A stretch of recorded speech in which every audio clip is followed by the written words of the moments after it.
Lugia is the Psychic Flying Legendary for Gen 2. It's on the cover of Pokemon Silver. But what if Lugia was a Water-type Legendary for Pokemon Blue? How would it do in Gen 1? If you like Pokemon, make sure to like the video and subscribe to the channel for weekly Pokemon videos, and let's get into it. So many fans have wanted Lugia to be a Water-type Legendary because of its presence in the movie and its Pokédex entry talking about storm powers and rain, and I think it's a great fit, so I wanted to play around with that today. Like my Ho-Oh video, I had to use it as an encounter in Route 1 and not as a starter. This is just because of the setup I was using in my custom ROM.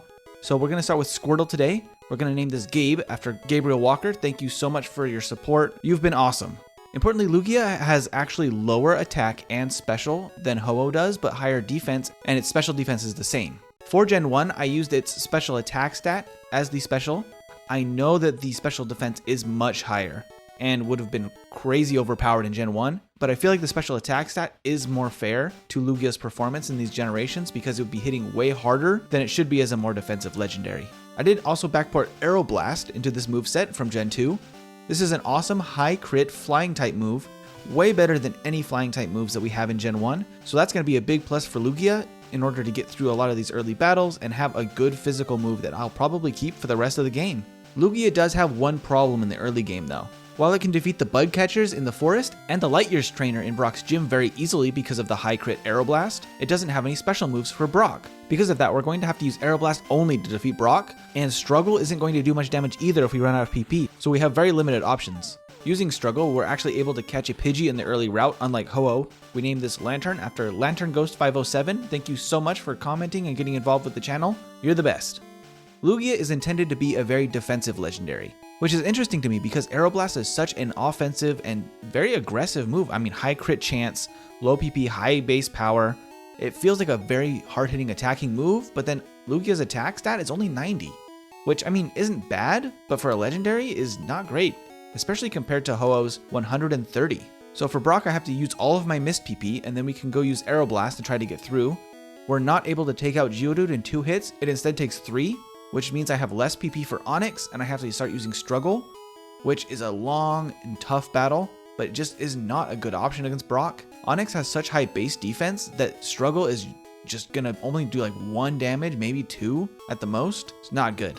What we need is a 2-hit on the Geodude. That's gonna make it so we have 3 uses of Aeroblast for Onix, but on the second attempt, only 2 of my 3 attacks with Aeroblast actually crit. This is incredibly unlucky. Lugia has a base 110 speed, meaning Aeroblast is basically a guaranteed crit in Gen 1 because of the way that they work here. Crit chance does increase the higher your base speed is on a Pokemon, but you always have a 1 in 256 chance that you won't crit, just like the miss chance. It's calculated in the same way, so I got one of those misses on Brock, but luckily I still can get past him. On Route 3, we run into this youngster. He's kind of notorious for stopping runs if you're too low level, because his Ekans has both Poison and Wrap, and he can be an issue if you don't outspeed or can't take it out. I was playing a little bit chancy here, and I actually ran out of Aeroblast, meaning I only had Bide to deal damage. Wrap and Poison can stack up, Bide is just not dealing very much damage, and Lugia actually goes down. And I was not expecting this at all, so I actually hadn't saved after Brock, which is a huge mistake. But luckily Lugia makes quick work of Brock again. We get lucky on that Geodude to get the 2-hit, and we can actually get our crits in on Onix and get through much easier this time. We're actually over 18 minutes by the time we're in Mount Moon, which is not good for a legendary Pokemon, unfortunately. But from here, Lugia should have an easy time. Luckily, we can use Bide to catch a Paris. Since we don't have Charmander on our team, we have to use Paris to use Cut and Dig. Paris is a great HM user for Gen 1. With just Paris and Lapras, you can actually use every HM except Fly, so that's actually really efficient. We also pick up Water Gun here in the cave, which Lugia can learn, and being a water type, I actually get Stab on this, so that's going to be a big help for having reliable damage against the Super Nerd. And since Lugia has base 90 attack and special, this move is actually pretty good. As we get to Cerulean City, I head straight to Misty. This is because I want Bubble Beam for my moveset. It's going to be a huge upgrade, and since I am water type today, I'll take not very effective damage from Misty's water attacks and make this very easy. Aeroblast is an incredible move in this fight. The high crit chance is just so broken in Gen 1. For many Pokemon like Ho-Oh, Starmie was a huge problem, but for Lugia it was much easier. After defeating her, we're going to add Bubble Beam to our moveset right away, but keep Water Gun because we want as much PP as possible. We already felt the pains of having low PP in the early game as we were training and against Brock, so I don't want to have to do that anymore. Like Ho-Oh, the rival fights are going to be a breeze. Now that we have Stab as well with Bubble Beam and Aeroblast, we have great options. Aeroblast does incredible physical damage for Abra and for Bulbasaur, so that fight is awesome. Bubble Beam also helps us get to Bill's house without having to go back to the Pokemon Center, like Ho-Oh had to do a bunch of times, so we're already making a good pace to try to make up some time. And while Lugia's special attack is not as high, it actually does still do decent damage with Bubble Beam. It is one of the best water moves in the game. The 100% accuracy as well is a great bonus. We can pick up Body Slam, which is a great physical move to add to our set, and we can head to the rival. I actually forgot to teach it before the rival fight, but doesn't really matter, we have Aeroblast. Gust is seeing very little use on this moveset because Aeroblast is just so much better. I did run out of Aeroblast though on Ivysaur, which makes this a little bit slow because that would have been an easy one hit, so I have to use Gust, but you can see how little damage it does by comparison, so that's why I'm not using it today. And with that, we can let the SS Hand sail off into the distance. As it sails off, I think about my next options. I have to fight Surge if I want to be able to use Fly later on in the playthrough. I don't want to have to walk everywhere until I beat him, so I'm going to give it a shot. But the big problem with being a water flying type is that electric moves are going to deal 4 times damage to us, which actually is really scary for Surge. He has Thunderbolt, which is going to do incredible amounts of damage from Raichu if we get hit by it, but actually we get hit by a critical hit Thundershock, and that takes Lugia out. This is where the higher special defense would have come in handy, but I even think with that higher stat, the Thunderbolt would have been a huge problem. So today we're going to have to skip Surge and come back to him later. The good thing is we don't actually need his badge for the next few points of the game. We can pick up the bike, we can head over to Rock Tunnel, and we can fight the Status Trainer, which is another showing of Lugia's great power with Aeroblast. On top of that, Bubble Beam is great for Rock-type Pokemon like at the Self-Destructing Hiker. We don't have the 4 times weakness to Rock moves that Ho-Oh did, so this fight is not a problem at all. It is interesting in Gen 1 that so many Rock Pokemon also have Ground typing, because that makes them so weak to Water and Grass moves, and they have low special. They can just get taken out so quickly. And with that, we can head off to Celadon City and start doing our errands. We can pick up all the hidden items and get some money in order to buy some vitamins. In the Celadon Mart, we actually can pick up Ice Beam as well, which is going to be a very useful item if we need it for Lance, but maybe Giovanni as well, but I think water moves may be the better option for the most part. We can pick up Fly, and actually before we head back to Surge, since I'm already in Celadon, we actually can fight Erica's gym.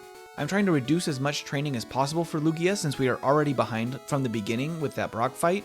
I want to be able to catch up and see if we can actually beat Ho-Oh's time. As a reminder, Ho-Oh got a real time of 1 hour and 4 minutes and a game time of 4 hours and 13 minutes. I think it's still possible for Lugia to catch up because the late game is going to be much better for it than Ho-Oh. As I ride my bike back to Vermilion City, I can actually stop and get Psychic as well. We're not a Psychic type today, so no stab on this move. But I think it's going to be useful against some of the poison types in the mid game. I don't think it's going to be on our moveset by the end of the game though. Because we're a much higher level at Surge, we do much more damage, and I think it's going to be much safer as I go into it. I'm actually surprised that Body Slam didn't one-hit the Voltorb. It doesn't have very high defense, but Lugia's attack being a little bit lower is kind of a problem here. That will be a recurring theme in the mid game as well, so keep an eye out for the times that Lugia almost takes out a Pokemon in one hit, but doesn't have quite the base stats to do it. Lugia has decent bulk, but I think that they could have really committed to giving it higher HP or making it really bulky if they were trying to go that route. It actually has the same base HP as Ho-Oh, just a much higher defense stat. Lugia and Ho-Oh do have the same base stat total since they're both legendaries of the same generation. I do find it interesting that Lugia trades in attack and special attack for defense and speed. You don't see very many defensive and speedy Pokemon, so it's kind of unusual. And in the tower as well, there's some Chandlers, which Psychic is great for. This is the main reason I have this for now. Since Lugia has equal attack and special attack, and I used a bunch of calcium to boost its special, I wanted to rely on Psychic a little bit more, plus it just felt right for Lugia to have Psychic instead of Earthquake. So we're actually not going to teach Earthquake today at all. Instead, we're going to have Aeroblast, Surf, Recover, and Psychic for a good part of our playthrough. And that gets us to the rival in Sylph. Like the previous playthrough, the slow growth rate has made it so I am only level 33 coming into this fight, which is pretty low.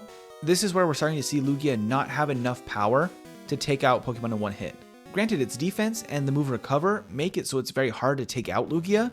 The fights are just a little bit slower. It's very reliable. I don't think there's going to be much in the road ahead that could take out Lugia. I don't think we're going to get any more resets, I'm hoping. I'm also hoping that Aeroblast and Surf with Psychic can give me enough power to get through the mid-game hurdles.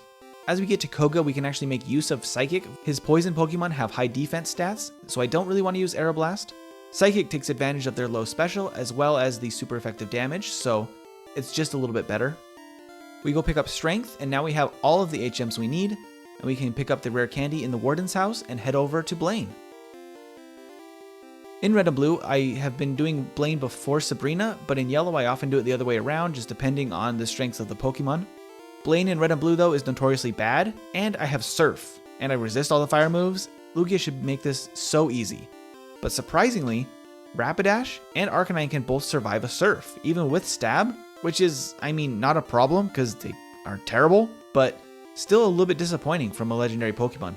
But now we have the special boost, and that's going to be what Lugia has been missing this whole time. That badge boost is really going to help.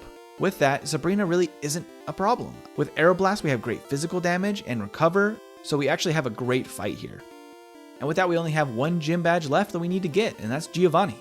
It does not bode well for him though that he's the ground type gym leader, and we have Surf with Stab.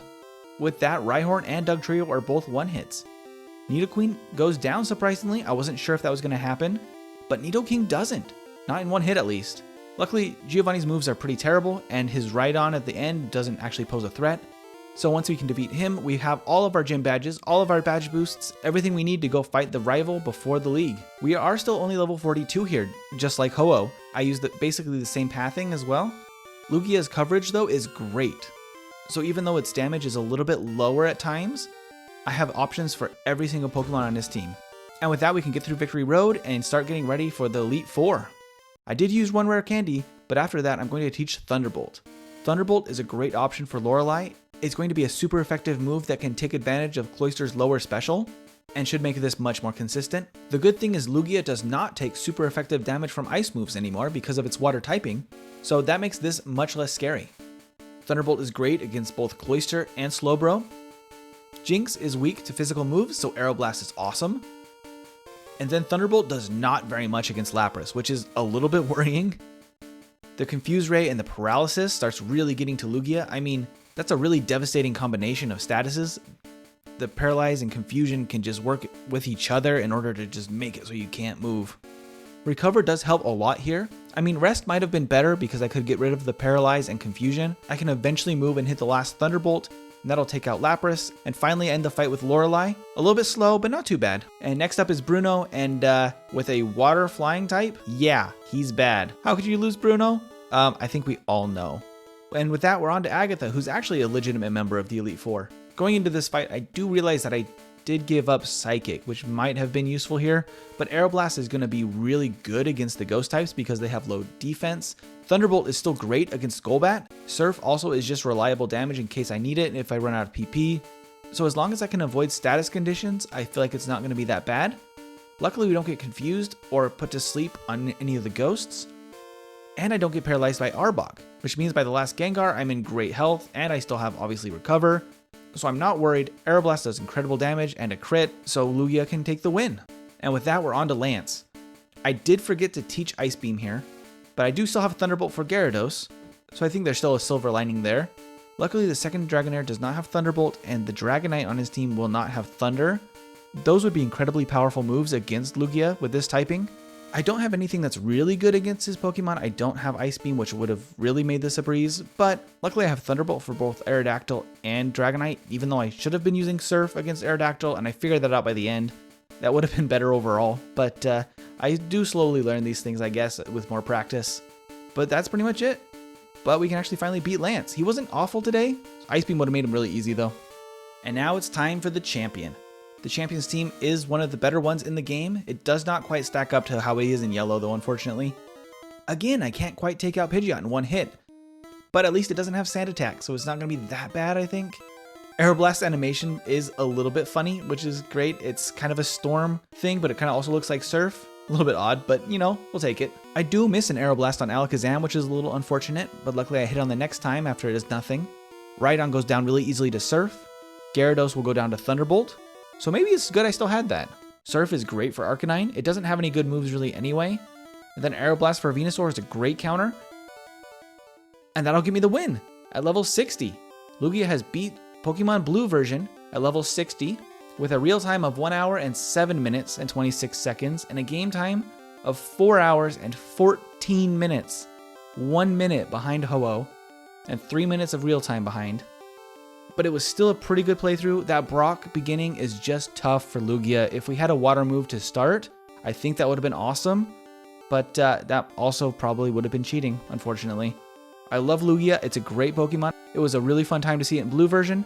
If you like this kind of thing, make sure to like the video and subscribe. There will be more custom ROMs and Pokemon playthroughs of all of Gen 1, and hopefully in the future Gen 2 as well. Thank you so much for watching. Have a wonderful day.